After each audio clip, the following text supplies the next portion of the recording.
Ibihe byiza cyane bakunzi ba Real Vibe, tugiye kurebera hamwe impamvu cyangwa se kuki abantu benshi bari kwibaza impamvu y'isezera rya Ismael Mwanafunzi, Anita Pendo, Gerard Mbabazi, Martin Nyirijabo ndetse na Assumpta Abayezu wavanywe kuri televiziyo y'igihugu akazanwa kuri radio y'igihugu. Ese ni ibiki byihishe inyuma y'izi mpinduka cyangwa se isezera ry'abanyamakuru bakomeye cyane? Abantu benshi bakomeje kwibaza bati ese nukuza kwa Sandrine Esheja kwa biteye?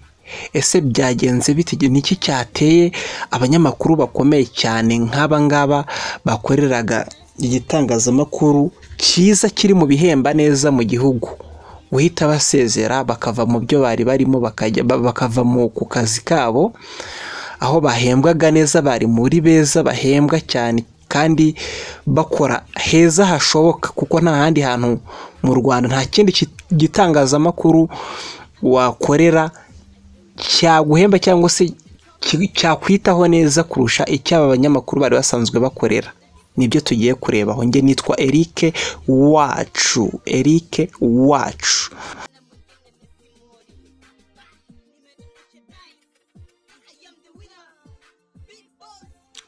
Tudatinze rero Real Vibe tudatinze, reka duhere ku wa mbere wo bita Assumpta Abayezu. Uyu yari umunyamakuru ukorera TV10 cyangwa se ukorera Teledis ku Gishushu, bityo abona nyine amahirwe yo kuba yaza ku kinyamakuru cya RBA, ikinyamakuru gikuru mu Rwanda cy'itangazamakuru. Arahagera ajya kuri televiziyo y'u Rwanda, televiziyo y'igihugu.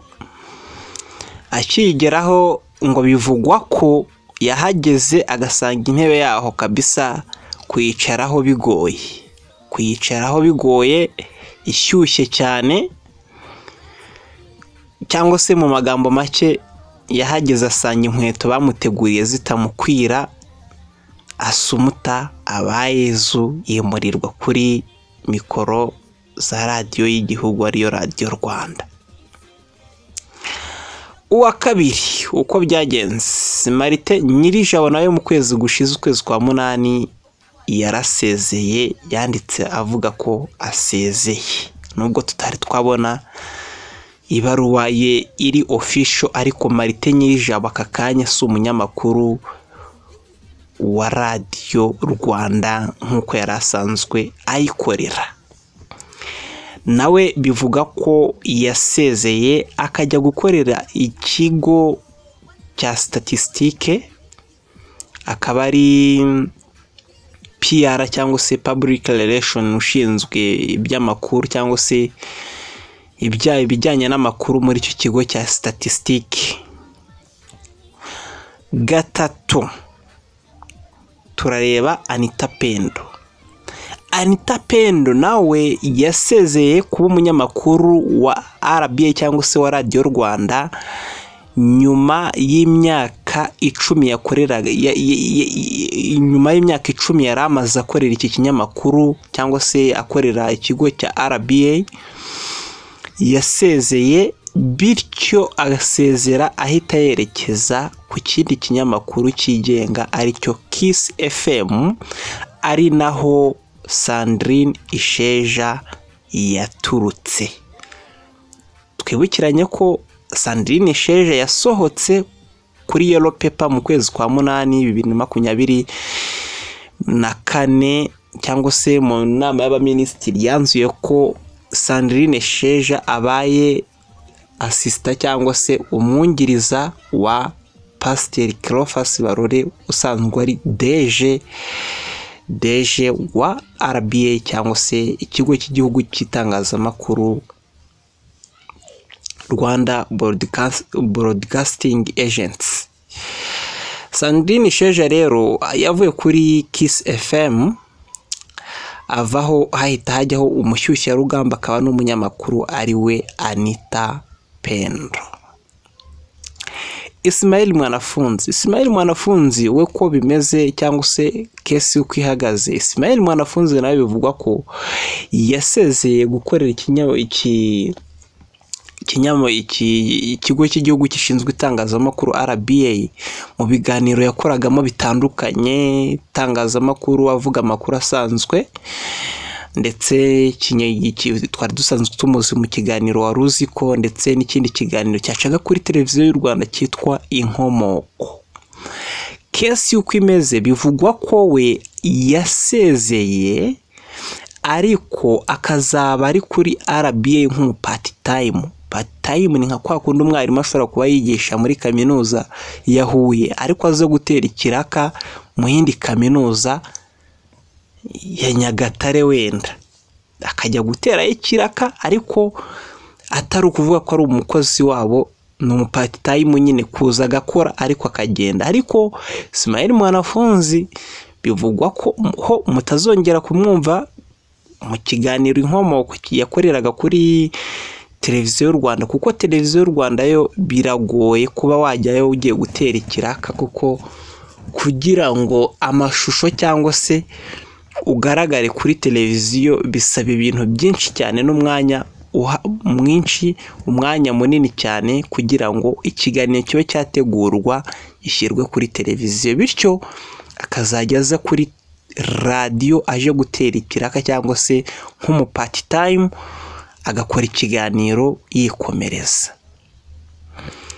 3, 4, 5 turavuga ku uwo bita Rwema Gerard Mbabazi, cyangwa se asanzwe amenyerewe nka Gerard Mbabazi mu itangazamakuru. Gerard Mbabazi nawe muri uku kwa munani yahise asezera, avuga ko abwira abafana be ko bamukundaga, anabashimira imyaka 10 yari amaze ku gitangazamakuru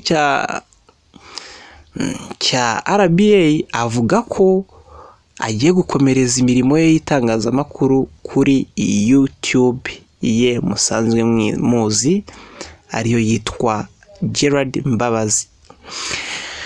Ni ukuvuga ngo rero aba banyamakuru bose abantu bakomeje kwibaza bati ese niki cyatumye basezera cyangwa se bahindura? Ese hari aho bifitanye isano no kuza kwa Sandrine Isheje kuri RBA? Hoya, igisubizo nuko Sandrine Isheje ntabwo yaje ngo birukanwe cyangwa se ngo bahite basezera. Hoya, hari abantu batangiye guhita babisanisha ngo Sandrine Isheje araje ngo none n'abanyamakuru bamwamba barigendeye, ngo ese ngo mbese ngo kuki ngo bamushyira kuri yellow paper akaza aje kungirira Cleophas Barore, kandi hari abandi ba legend bakomeye cyane harimo aba umubona hano ndetse n'abandi ntavuze bari inyuma bakabaye baba abungiriza ba Deje cyangwa se ba Cleophas Barore.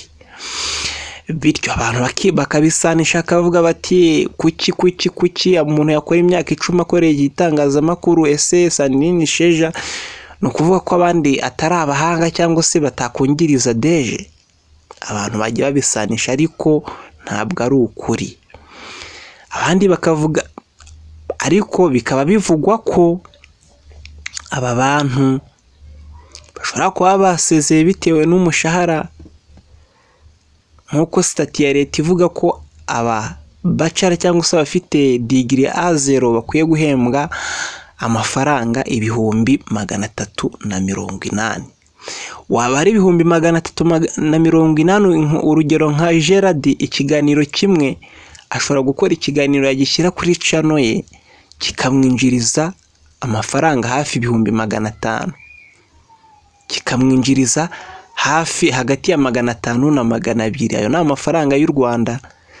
Bikavugwa ko aba bavandimwe cyangwa se aba banyamakuru bashobora kuba basezeye ikigo cy'igihugu bitewe nta kindi cyaba cyabiteye, cyangwa se nta zindi mpamvu zihishe inyuma y'isezera ryabo usibye kugira gute gushaka kujyaho nyine ikibuga aho cyahengamiye niho nabo bagiye gutsinda baganisha. Bityo rero abavugaga amagambo menshi ngo mbese ngo byagenze gute, ngo bivumbuye ngo byagenze gutya na gutya, uko ukuri nuko beguye ku mpamvu zabo bwite kandi ku nyungu zabo bwite, akaba ariyo mpamvu bavuye ku kinyamakuru cy'igihugu cyangwa se ikigo cy'igihugu cy'itangazamakuru RBA. Ngayo nguko rero abibazaga byinshi ku bijyanye nabyo, nizere ko mwese mwakoze subscribe nimba wumva ko iyi nkuru hari icyo igufashije cyangwa se usobanukiwe ukuri nyako ku bijyanye n'isesera ry'abanyamakuru bacu ku kigo cy'igihugu cy'itangazamakuru RBA. Nk'ibisanzwe nge nitwa Eric Wacu. Subscribe. Ciao.